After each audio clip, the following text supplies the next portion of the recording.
Une base de données de 100 projets qu'on compte implémenter dans les 10 prochaines années. Et là, je viens de vous présenter les 4 premiers qui sont déjà implémentés.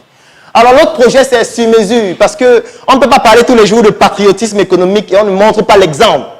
Tu ne peux pas parler de patriotisme économique et tu as un habit chinois ou un habit japonais sur toi, où tu as enfilé et tu as une ceinture Dolce Gabbana, 2 homosexuels qui se sont mariés. J'ai envie de dire que c'est une aberration. Donc, c'est la raison pour laquelle, quand j'ai commencé les conférences Startup Academy, j'avais un rituel qui était simple. C'est que je partais à la briqueterie et je voyais un couturier, je lui ai dit, bon, couds-moi un vêtement. Et quand il me cousait le vêtement, je partais avec le vêtement faire la conférence. Sauf que chaque fois que la conférence se terminait, puisqu'il y avait 100, 150, 250 personnes, les gens me demandaient toujours comment faire pour avoir tes vêtements. Et directement, il ne faut pas être lent en entrepreneuriat, lent à la compréhension, lent à l'identification des opportunités, lent à l'identification de l'argent. Parce que quand les gens te disent déjà que comment faire pour avoir ton vêtement, ça veut dire que l'argent n'est pas loin. Et je comprends donc qu'il faut faire quelque chose rapidement. Je crée la marque. Chaque fois qu'il me fait un vêtement, on écrit dessus sur mesure by Claudel Numbisi, mais c'était trop long. Et ce n'était pas esthétique. Mais au moins, ça me permettait déjà de gagner de l'argent. Attention. Ce n'est pas l'esthétique qui fait gagner l'argent. Donc, les gens passaient déjà les commandes, je faisais des vêtements. Après, on a optimisé le logo pour obtenir juste 2 lettres, S et M. Et le problème a continué à être plus grand, parce qu'après, c'est les femmes qui disaient, donc maintenant, tu fais seulement les trucs pour les hommes, mais il n'y a pas aussi pour les femmes. Je dis, mais il y a pour les femmes. Je m'en vais rencontrer quelqu'un, est-ce que tu peux coudre des vêtements pour les femmes? Oui, allons-y, lançons la gamme pour les femmes. Une femme dit, est-ce qu'il n'y a pas pour les enfants? Je dis, mais bien sûr. Comment on fait les hommes et les femmes et il n'y a pas pour les enfants? Un entrepreneur ne dit jamais non.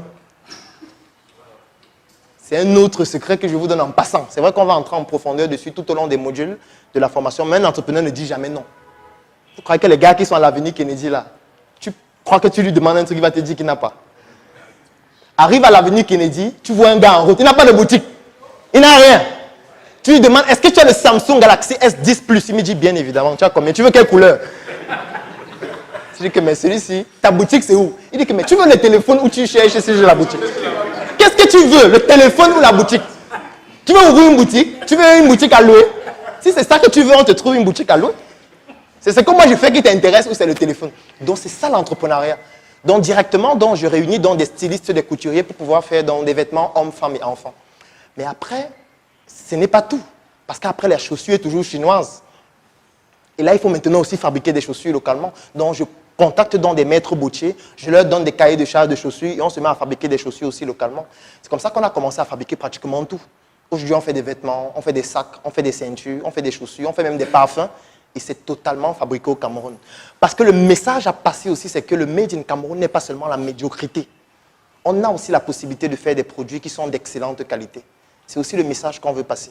Parce que le positionnement que moi j'ai voulu adopter, ce n'est pas de vouloir suppléer les gens pour qu'ils achètent mon produit, que pardon, soutiens le Made in Cameroun, soutiens ton frère. Non. Il faut aussi qu'on montre qu'on peut faire des produits excellents. Pourquoi pas des produits de luxe même aussi? Parce que ce qu'il faut savoir, c'est que nous sommes dans un pays où il y a une classe moyenne qui est en train de se développer de façon exponentielle. Et nous sommes les seuls à ne pas profiter de cette classe moyenne-là. Nous sommes les seuls, ce sont les autres qui en profitent. Parce qu'ils ont la possibilité de mettre sur pied des produits qui respectent des normes et qui ont des exigences que la classe moyenne a besoin. Quand vous arrivez dans une ville comme Douala, il y a un quartier qui est inondé à Douala actuellement, d'entreprises, d'industries, de banques.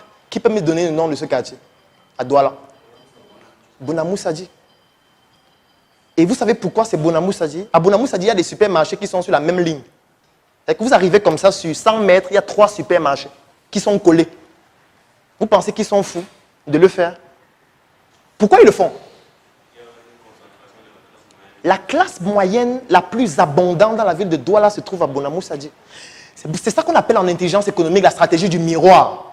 Si vous voyez les Occidentaux au Cameroun faire quelque chose, ne réfléchissez pas, faites la même chose. Ça va marcher.